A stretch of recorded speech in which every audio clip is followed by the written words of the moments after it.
and listen up. So how is it that we're going to have the full effectiveness of this particular forum?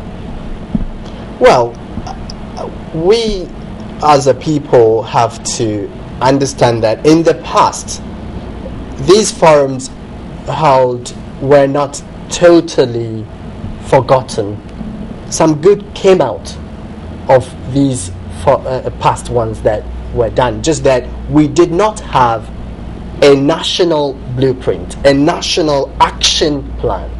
The difference now is that we will have a national blueprint, an action plan, which has to be actioned, which has to be worked on. This government is committed to following through. The difference is following through, and as a people, it's important for us to check what we want to do from time to time. Have a checklist. Every year, we've got to remind ourselves. That's why the media is very important as well. The media has to remind the country of these things that we are doing now, so that from time to time, we can check, where are we? How far have we gone? How far have we come? That is something we should be doing as a country. So the difference is clear, that this time the government wants to commit us to a national plan that is workable, that is acceptable to our people. Well, yeah, I think people have raised concern about, as I said, about the importance of this very gathering. Why we should spend our time to talk about everything that we know. And basically, based on the fact that we've been doing this over and over again, but not seeing any results out of it. So it has got to do with implementation of whatever we come out of this forum. And I'm looking at it from a different angle. We've seen government is overburdened already. We know that not only the government of Ghana, across the continent. So what I'm looking at is how we're able to involve the private hands to implement whatever comes out, because I'm sure all the policies, all the issues that will come out of this forum will not be solely to be initiated or implemented by government. That's right. So the government opening up to attract for private hands to be able to help to implement all that comes out of it will be very, very key. Then talk about evaluation and monitoring, which is also very, very key in terms of implementation of whatever policy that comes out of it. It's rather unfortunate Ghana is tagged as having the best policies in the continent, but yet always crying for policy and implementation is always a challenge. So I think looking out for private hands to be able to help implement all the issues that come with the forum will be very, very key in this direction to clear the doubt from the minds of people. As a Ghanaian, non-political in any way, shape or form, I find it quite worrying that, like we mentioned, every administration comes up with a national, economic forum, and there's a plan that's set out. And you mentioned there being a national blueprint. How are we meant to be able to buy into this when the national blueprint keeps on changing with each administration?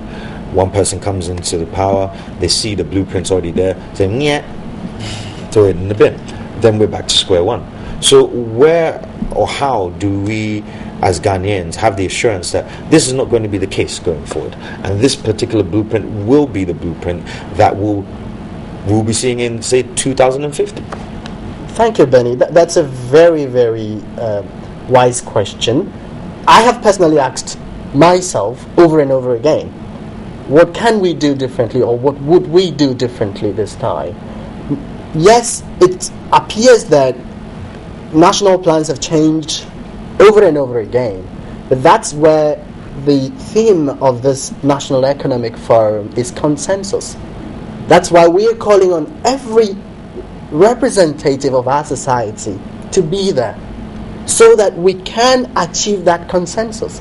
Because it is the failure of leaders in authority to reach a consensus, to reach an agreement on how to go forward, that's creating problems in this country. So we would want everyone to attend. Let's hear everyone. Let the debate go on, even after the National Economic Forum. Let's all bring great ideas. Ghanaians are hardworking people, so we know that the same way they work very hard, they wake up very early in the morning to go work to feed their families. We know that if we come together, if our representatives come together, if we join hands, we can do things. And that's the thing, consensus. Yeah, I'll start by quoting our first president, Dr. Kwame Nkrumah. He said, everything economical is political, and everything political is military. But I won't go from political to military. I went from economic to political. The political way is actually very, very important here. And trying to shift from one policy to the other, or from one blueprint to the other, is also another key. But I'm looking at a different thing altogether. As a young person growing up, I've seen a lot of forums being organized. I've been following through, and I'm saying that even where there's a wide political divide, some economies yet able to reach a consensus. So this is what I'm advocating for. I cannot sit here to be pessimistic about everything that's happening. All I can say is that we need to make sure you look at the composition of the gathering. Look, a lot of people, private NGOs, individual analysts, and what have you. Some of my friends are actually represented. They are not attached to any political party. So look at the composition of the people who are gathering to discuss these issues. Our challenges are very, very key. So I'm sure from this point going forward, we should see something positive out of it. No matter who comes to power, I think we should have the political will to implement whatever thing that we think is good for us. That's what I can advocate for. Okay, I'm going to ask both one last question.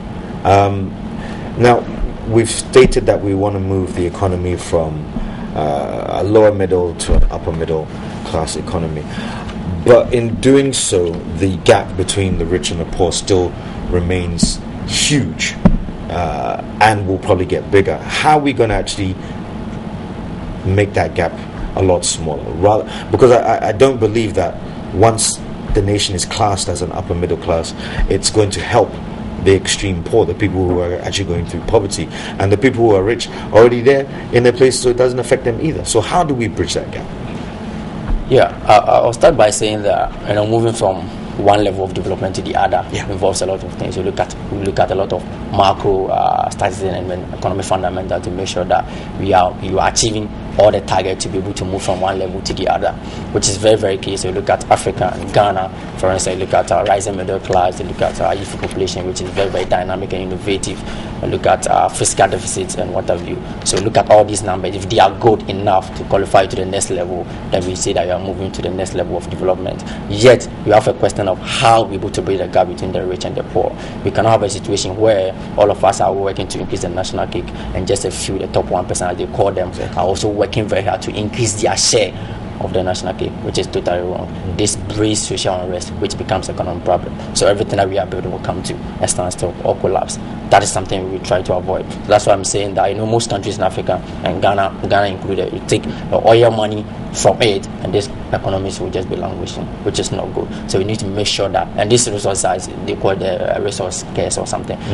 Going forward, as time comes from, maybe the oil will not be there again for us to be always dependent on it. So how do we make sure that the little that we are getting now, we are using that to create opportunities elsewhere that we think, based on the skills of our people, this is where majority of the people are. So use the money to create opportunities in those areas where to involve a lot of people. As I said, the only two ways to inclusive growth or bridging the gap between the rich and the poor: the number of people or the people involved in the production, and then the distribution of what is being produced. If you have these two things in place, then trust me, you're able to bridge the gap between the rich and the poor. And I tell you, if you're not able to do that, then people will start interrogating the very growth that we are having. Nigeria will say, then now growth you go chop.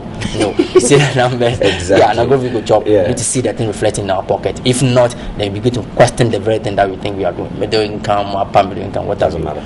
Will not bring anything to us. Thank you very much, Prince. Yes, we have to remember that the main reason for organizing this National Economic Forum is to achieve social and economic transformation.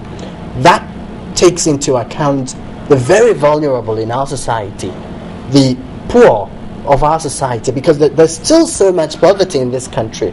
And the President John Mahama, is fully committed to ensuring that the troubles that we face, things are, done better for our people. Yes, we cannot get there overnight. That's the truth of life. We have to work from somewhere. And at this point, it is important to continue investments in the social policies, good quality education for our people, good quality health care, because every day people get sick, and people must have easy access to basic health care that would make them feel better, for them to go back to work and work hard for their families. So it's important, and we have to invest in agriculture, more investment. We should not ignore these things. These are the priorities of the government, And the government needs support from the people. It's good to criticize, but it's also good to offer ideas. That's what the National Economic Forum is about. Offer ideas for the upliftment of our people. All right, thank you ever so much. Run out of time, but I want to thank you both for coming in this morning and assisting with our discussion. Let's not forget the business segment is brought to you by Peak Milk, and we'll be back in just a few moments. This has been Mr. Paul Frimpong and Mr. Prince Kasim Alubankwili. Thank you very much for joining me this morning. We'll be back in just a few moments here.